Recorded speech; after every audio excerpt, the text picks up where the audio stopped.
Subscribe करें story with Sharanya को ऐसी और भी इंटरेस्टिंग कहानी सुनने के लिए।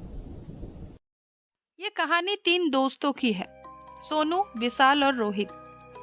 एक दिन लखनऊ के कॉलेज लाल बहादुर शास्त्री के हॉस्टल में पढ़ने वाले 3 दोस्तों के बीच शर्त लगी कि किसमें इतनी हिम्मत है जो कब्रिस्तान के अंदर एक रात बिता सके, क्योंकि वहाँ एक कब्रिस्तान है जिसमें 1857 में मारे गए अंग्रेजों को दफनाया गया था। और उन दोस्तों में से विशाल ने हिम्मत दिखाई और शर्त मान ली। अगले दिन 3 दोस्त कॉलेज से निकल गए और नदवा कॉलेज और पक्का पुल के रास्ते से होकर कब्रिस्तान के पास पहुंचे। रात के करीब 1 बज चुके थे। सन्नाटा छाया हुआ था और सड़क पर भी 1-2 गाड़ी वाले नजर आ रहे थे। तीनों दोस्त कब्रिस्तान में पहुंचे। कब्रिस्तान के चारों ओर दीवार टूटी हुई थी, कोई भी आसानी से अंदर जा सकता था। अब रात के करीब 1 बज चुके थे। सोनू कहता है, ठीक है विशाल, कल मिलते हैं, अगर तुम जिंदा रहे तो। विशाल डरते हुए कहता है, अरे जिंदा क्यों नहीं रहूंगा, मुझे भूत से डर नहीं लगता है, और जब डर ही नहीं लगता फिर डर किस बात का। इतना कहकर विशाल जोर जोर से हंसने लगा। सोनू और विशाल आपस में बात कर रहे थे, पर रोहित आसपास की कब्र को बड़े गौर से देख रहा था और कब्र के ऊपर लिखे नामों को बारी बारी पढ़ते हुए आगे बढ़ रहा था। तभी सोनू अचानक से कहता है, रोहित, तू कब्रों को इस तरह से क्यों देख रहा है? यहाँ सारी मर्दों की लाश है, किसी लड़की की नहीं है, घर की इंसान। विशाल इसका बस चले तो लड़की को कब्र से निकाल कर बोले, आप बहुत सुंदर लग रही हो, क्या आप मेरी गर्लफ्रेंड बनोगी? सोनू और विशाल जोर जोर से हंसने लगे थे, जो हंसी पूरे कब्रिस्तान में गूंज रही थी। रोहित कहता है, अरे नहीं सोनू, मैं तो इन कब्रों पे लिखे नाम को पढ़ रहा था, क्योंकि पिछले हफ्ते जब मैं अंजलि के साथ यहाँ घूमने आया था तो इस थॉमस हैंक की कब्र इस कब्रिस्तान के सबसे आखिर में थी, और मुझे इसलिए याद है क्योंकि मैंने इस कब्र के पास से फूलों को तोड़कर अंजलि को दिया था। रोहित की बात सुन सोनू और विशाल भी एक पल के लिए सोच में पड़ गए। सबके में सिर्फ यही सवाल था कि आखिर कब्र एक जगह से दूसरी जगह कैसे जा सकती है, और इस बात की पुष्टि इस बात से भी हो रही थी कि रोहित के तोड़े हुए फूल की पत्ती अभी भी मुरझाई हुई कब्र के पास ही थी। विशाल कहता है, अच्छा ठीक है, अब मुझे और उल्लू मत बनाओ, मुझे डराने की तुम्हारी कोशिश कभी काम नहीं आएगी, समझ गए? मैं इस कब्रिस्तान से अब कल सुबह ही आऊंगा, वो भी जिंदा। चलो जाओ, अब तुम दोनों मुझे अकेला छोड़ दो। विशाल की बात सुन सोनू और रोहित कुछ नहीं बोले और आपस में बात करते हुए कब्रिस्तान से बाहर आ गए। और विशाल अपने दोस्तों को कब्र से जाते शांत देख रहा था। और उनके जाने के बाद विशाल उसी थॉमस हैंक के कब्र के ऊपर बैठ गया और वहीं पर जमी घास को नोचने लगा।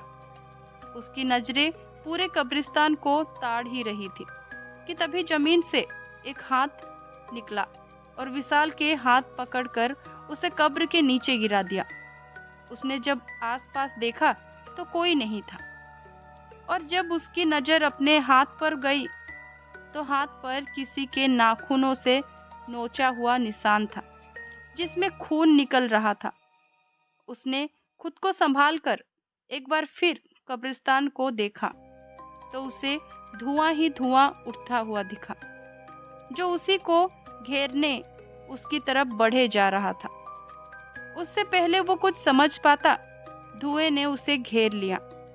उसकी वजह से उसका दम घुटने लगा और फिर अगले ही पल उसे गोली और तलवारों की आवाज आने लगी, और ठीक उसकी आंखों के सामने स्वतंत्रता सेनाओं के अंग्रेज हुकूमत के सिपाहियों की उन्हीं की बंदूक से उन्हीं का सीना छल्ली कर रहे थे।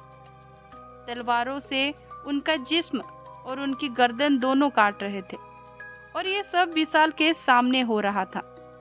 इतना सारा खून, मौत की चीख सुनते हुए विशाल की सांसों की गर्माहट बढ़ गई थी। पर उससे पहले वो कुछ समझ पाता या इस सदमे से निकल पाता, अचानक ही किसी ने विशाल के पीछे से धक्का दिया और उसे जमीन पर गिरा दिया।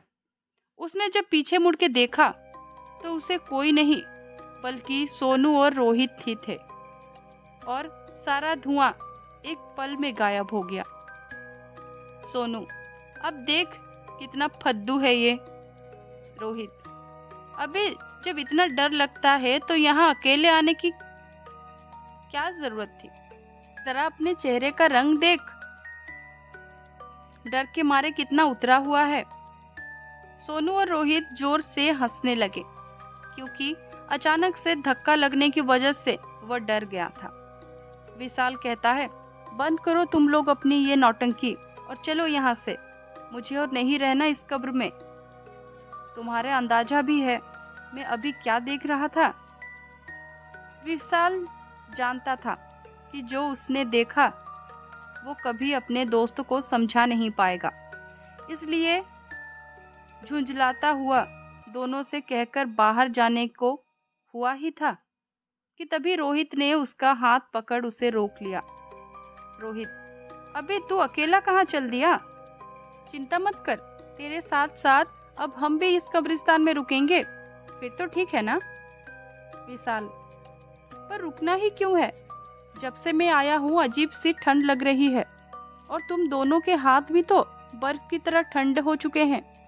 मैं कहता हूँ चलो। विशाल रोहित से हाथ छुड़ाकर कब्रिस्तान की बाहर की ओर चल ही रहा था कि अचानक से सोनू ने उसके गले में रस्सी डालकर वापस से उसे कब्रिस्तान में घसीटने लगा। विशाल कहता है, सोनू तुम ये क्या कर रहे हो? मैं विशाल, तुम्हारा दोस्त, तुम मेरे साथ ही क्यों कर रहे हो? विशाल चीख चीख के सोनू से कहे जा रहा था, पर सोनू ने उसकी एक नहीं सुनी और घसीटता हुआ एक पेड़ के पास ले आया। फिर रस्सी को पेड़ की डाल पर फेंक दूसरी तरफ से खींचता हुआ विशाल को फांसी चढ़ाने लगा। विशाल, सोनू तू ये क्या कर रहा है? रोहित, तू सोनू को रोकता क्यों नहीं? आखिर तुम दोनों मेरे साथ ऐसा क्यों कर रहे हो? विशाल के इतने चीखने पर भी उन्होंने उसकी एक न सुनी और देखते ही देखते विशाल फांसी की वजह से छटपटाने लगा। इतने में ही उन दोनों में से एक बोलता है, अब तो तू मर ही रहा है तो सुनता जा, हम वो है ही नहीं जो तू समझ रहा है। मैं हूँ सेनापति थॉमस हैंक और ये मेरा सिपाही था। तुम भारतीय हमेशा से ही अंग्रेजों की हुकूमत के गुलाम थे और रहोगे।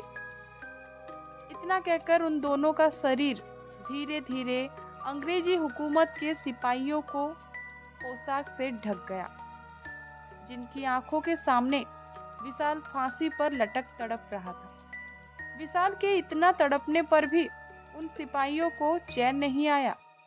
उन्होंने अपने हाथ में पकड़ी बंदूक और तलवार से विशाल के शरीर को छलनी करना शुरू कर दिया, जिससे विशाल की मौके पर ही मौत हो गई। अगली सुबह जब उसके दोस्त उसे लेने कब्रिस्तान आए, तब कब्रिस्तान के बाहर पुलिस और मीडिया की भीड़ लगी हुई थी, जिन्हें देख दोनों की सांसें तेज हो गई थी।